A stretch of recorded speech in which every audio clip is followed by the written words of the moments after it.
After more than a century away from their resting place, iwi kupuna, or human remains, have been laid to rest back here in Hawaii. As KITV4's Hawai'i reports, students themselves stepped up to help in the effort.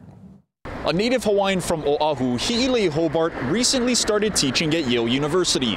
One day, she took a visit to the school's Peabody Museum.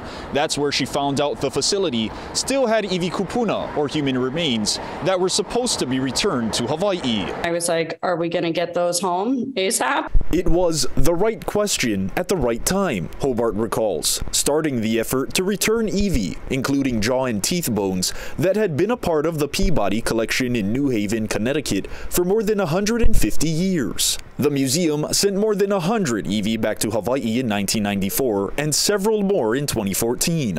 That's when Hobart says this most recent round of iwi were meant to be sent back, but they were separated from the rest. We reached out to the museum for an explanation and are awaiting a response.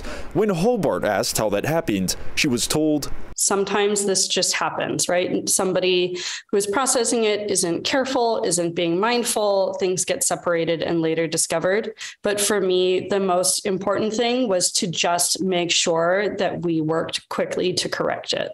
To do that, she enlisted a few Kanaka Maoli, or Native Hawaiian students at Yale, to help her transfer the iwi in the midst of midterms. Kind of hard to manage my time, but I knew that this kind of repatriation project was something that was really important to me. The group had about a week to prepare, learning daily nupule, or prayer, and oli, chants, for a ceremony to remove, then transport the iwi to Halealoha Ayau of the repatriation group Hui Iwi Kuamo'o, who happens to have scheduled a trip to Vassar College about an hour drive away, retrieving iwi from there himself. Because there, wasn't many other Native Hawaiians at Yale, it kind of felt like sort of a calling. Doing the repatriation project felt like a calling for me to build a space for Native students at Yale.